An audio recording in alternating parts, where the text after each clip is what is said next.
នេះបងប្អូនមិនដែរនេះកំពុងតែវឹកហាត់សមខ្លាំងមែនទែនពេជ្រអាទិទេពសិស្សសំណប់ចិត្តរបស់លោកគ្រូផាន់ហើយបងប្អូនពេជ្រអាទិទេពនេះជាកូនអ្នកខេត្តកំពង់ធំបាទមហាត់មកលោកគ្រូផាន់គប់មានគេឈ្មោះល្បី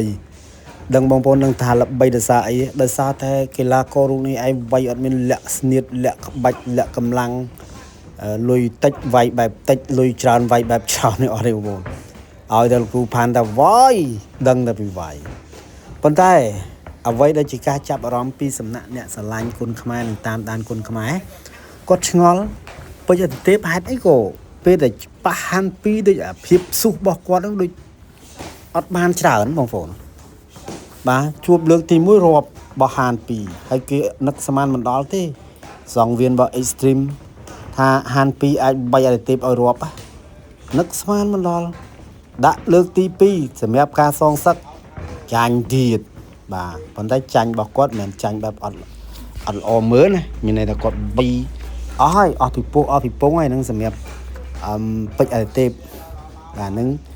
ជាការជួបជាមួយនឹងហាន2បងប្អូនយល់យ៉ាងម៉េចដែរពីប្រកួតរបស់ពេជ្រអាទិទេពជាមួយហាន2ក្រោយមកទៀតយើងមានការប្រកួតដណ្ដើមយកឡានបងប្អូនអើយនឹកស្មានអត់ដល់មួយរឿងទៀតប៉ះយ៉ាស៊ីនអ្នកចាញ់ក៏មិនតិចដែរបងប្អូនអ្នកចាញ់ណាបាទចាញ់ត្រង់ថាពេជ្រអាទិទេពប៉ះយ៉ាស៊ីនបាទគីឡូ57មិននឹកស្មានថាទើសតែលោកពូផាន់បោះកសែងសឈប់បញ្ឈប់ទឹក5ដោយសារមើលទៅឃើញថាវាពេជ្រអាទិទេពដូចជាផ្លាត់ពេកហើយបាទมันអាចស៊ូជាមួយនឹងយ៉ាស៊ីនបានបញ្ឈប់បឹបតែហ្នឹងក៏គឺនឹកស្មានអត់ដល់ទៀតបងប្អូនហើយជាព្រឹត្តិការណ៍ធំណាក្នុងការដណ្ដើមយកឡានបាទអីទាំងលោកគ្រូផាន់ទាំង fan របស់គ្រូផាន់គឺថាបើការធ្វើការសន្និដ្ឋានទស្សទាយថាលោកគ្រូផាន់នឹងបានឡានចុងក្រោយឡានដ៏ខ្ចីញញនេះធ្លាក់ទៅកាន់លោកគ្រូថេនឯនោះទាំងលោកគ្រូភៀក៏អត់លោកគ្រូផាន់ក៏អត់បានទៅលោកគ្រូផេនបាទនេះជាប្រវត្តិត្រួសដើម្បីទុកឲ្យបងប្អូនអ្នកស្រឡាញ់គុនខ្មែរបានជ្រាបតើតើនឹងការប្រវត្តិប្រកួតរបស់ពេជ្រអាទិទេពដែលមានការចាប់អារម្មណ៍ពីមហាជនច្រើនណាគឺជួបជាមួយហាន2ជួបជាមួយយ៉ាស៊ីនបាទឥឡូវនេះក៏កំពុងតែបុកវឹកហាត់ពេជ្រអាទិទេពត្រៀមហើយសៅគូផាន់មែនតើទៅក្នុងមួយប្រកួតទៅមួយប្រកួតអត់ដែលធ្វើឲ្យបងប្អូនទស្សនិកជនអ្នកគាំទ្រនឹងខកបំណងទេបាទនិយាយពីវាយមកពេញភ្នែកអាមិនថាចាញ់មិនថាឈ្នះទៅអូយឥឡូវនេះកំពុងតែបុកវឹកហាត់នេះពុកម៉ែបងប្អូនពេជ្រអាទិទេពបាទហើយការបុកវឹកហាត់នេះជាការមើលការខុសត្រូវនឹងបង្វឹកផ្ទាល់ពីលោកគ្រូពេជ្រសីហាពេជ្រសីហាគ្រូស្មោះស្នេហ៍ណាគ្រូស្មោះស្នេហ៍តែជាប្អូនរបស់ពេជ្រសុផាន់គ្រូផាន់ហើយនឹងគ្រូសីហានេះបងប្អូនដឹងថាគាត់នៅខេត្តណាទេបងប្អូនមួយចំនួនប្រហែលជាអត់ដឹងទេតាមមើលនេះ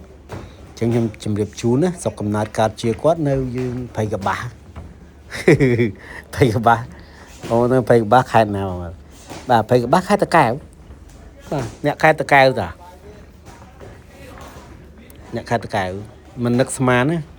និយាយបកទៅកាន់គ្រូផាន់ហើយនឹងអីវិញគឺមិននឹកស្មានថាគ្រូផាន់ពេលដែលមកធ្វើជាគ្រូគាត់ទទួលបាននូវភាពជោគជ័យយ៉ាងត្រចះត្រចង់បងការគាត់នៅជាកីឡាករអត់មិនប្រមាណទេវាយបាទសំបីឥឡូវវាយជាមួយសៅប៊ុននឿនហ្នឹងក៏សៅប៊ុននឿនយកជើងទះក៏ភ្លៀងមុខពីរជើងធ្វើតែមិនដឹងណាបងប្អូនសើធាក់កដាមុខអីបាទប្រកួត3ប្រកួតជាមួយសៅប៊ុននឿនពេជ្រសុផាន់គឺទទួលបានជ័យជំនះម្ដងម្នាក់ហើយអាចចំណុចទី3ហ្នឹងគឺស្មើបាទអញ្ចឹងភាគរយនៃការប្រកួតល្អបាទស្មើជាមួយសៅប៊ុននឿនមកប្រកួតចាញ់សៅប៊ុននឿនមកប្រកួតហើយឈ្នះសៅប៊ុននឿនមកប្រកួតវិញហ្នឹងលោកគ្រូពេជ្រសុផាន់អរគុណអញ្ចឹងបងប្អូននេះជាការវឹកហាត់របស់ពេជ្រអាទិទេពដែលកំពុងតែបុកវឹកហាត់ក្រោមការបញ្ជាបង្វឹកផ្ទាល់ពីលោកគ្រូពេជ្រសីហាបាទអញ្ចឹងអរគុណពុកម៉ែបងប្អូនណាជូនពរពុកម៉ែបងប្អូនសូមបានសុខសប្បាយបាទគ្រប់គ្រងកីឡាទាំងអស់គ្នាឲ្យគុណខ្មែរយើងរីកចម្រើនបាទអរគុណបាទ